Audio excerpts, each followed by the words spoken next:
even nature, when we look around us at the created world, it shows us that there's really only one distinct way to live our lives, and that's in harmony with nature, with God's order. And there's other people that they want to pursue a lifestyle that really goes against the grain.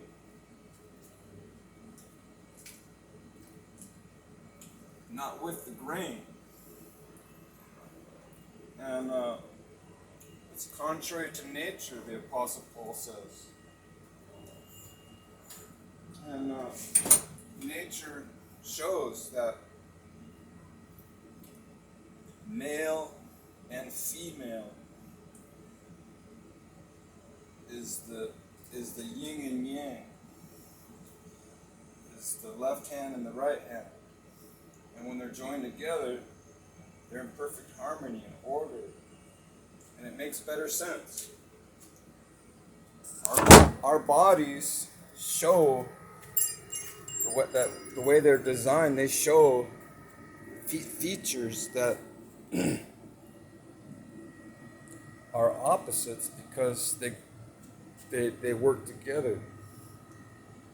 But some people, they want to try to fit the square peg in a round hole, or a round peg in a square hole, and it doesn't work.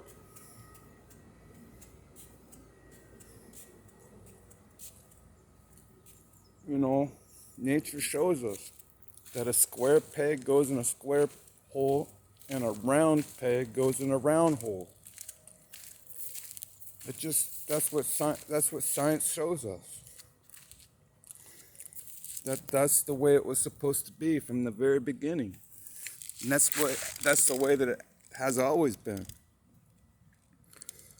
A male end and a female end. The nut and the bolt.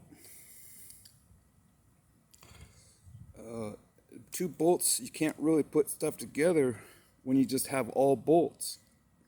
You have to have nuts too, and washers, and you have to have screws, and you have to have holes for the screws to go into.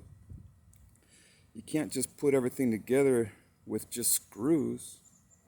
You have to have a female counterpart. So that's what works. That's what brings harmony and togetherness and orderliness and holiness, because that's the way things were designed. So why are we struggling against God's architecture, His blueprint for life? It's bringing disorder to order.